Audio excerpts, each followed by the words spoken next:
2 balls, 2 strikes, 2 outs, and 2 on in the bottom of the first for Brett Lawson. 2 sets out of the stretch and delivers. And they get Brett to pop this one up a mile in the air. Ackerman in left.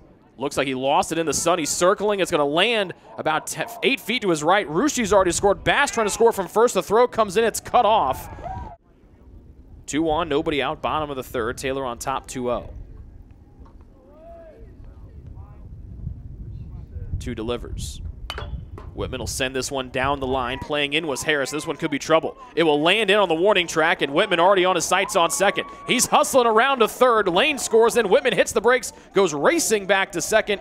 It'll be an RBI double from Wyatt Whitman as he rode the wind to the right field corner. Infield plays in against the power-hitting Bass. I have a hunch that Bass is probably not going to bunt.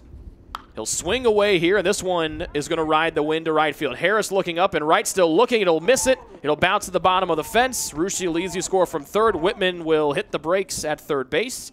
And it's back-to-back RBI doubles, first from Whitman and now Bass, and Taylor leads 4-0 in the bottom of the third with still nobody out.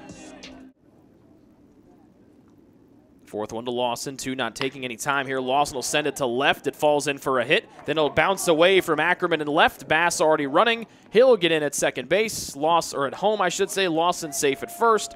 And a big inning continues for the Trojans. They've put 4 runs home here in the third. They lead 6-0. A ball and 2 strikes to the DH Brian Fields of Taylor.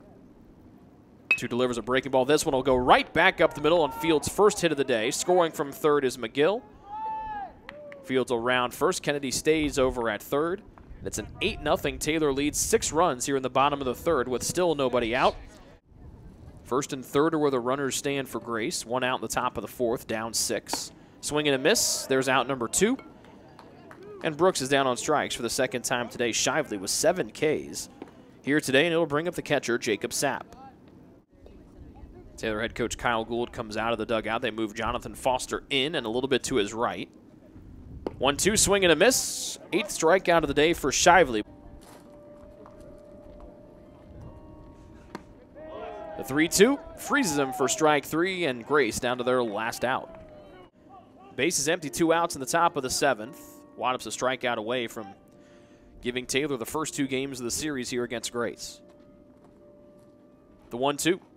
Elford swings and misses, and that'll wrap up game number 1. Taylor wins game 1 today, 10-2. Here in the 7 innings of game 1 of the double dip. Man, he pitched great again. That's 2 great outings out of the bullpen in a row for Tucker, and keep getting chances. You pitch like that.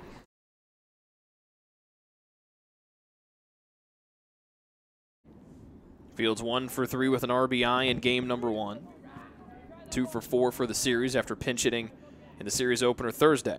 Hard hit right side. That's going to get on through for a hit. They'll wave Bass around from third. Playing in is Willoughby and right. So move everybody up 1 base, and the Trojans on the board first with a second RBI, or third RBI of the series, I should say, from Brian Fields. 1-0 TU.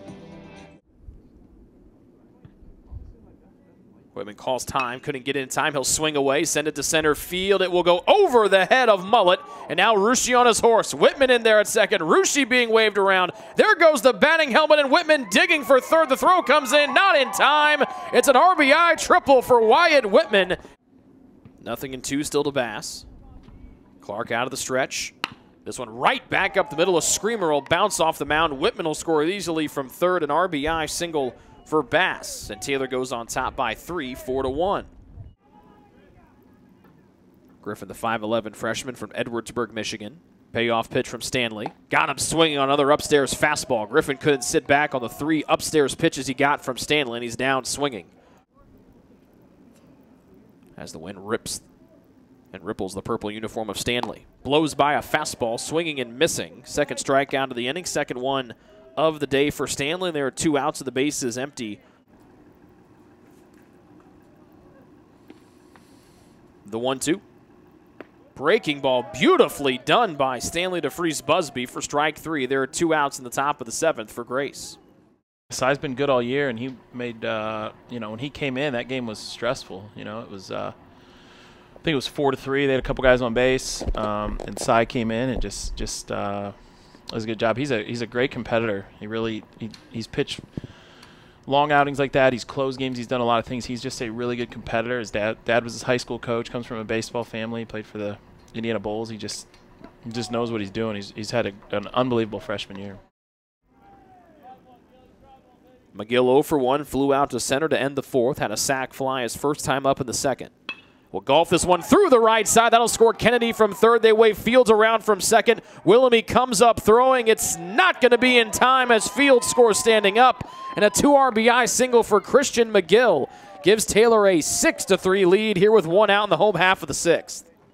Tonight in the second game, Brian Fields, Christian McGill had some big hits. Brett had a big series on offense, and Wyatt got going. Nick, I mean, just up and down the order, and that's really the kind of team we're going to have to be in order for us to be successful.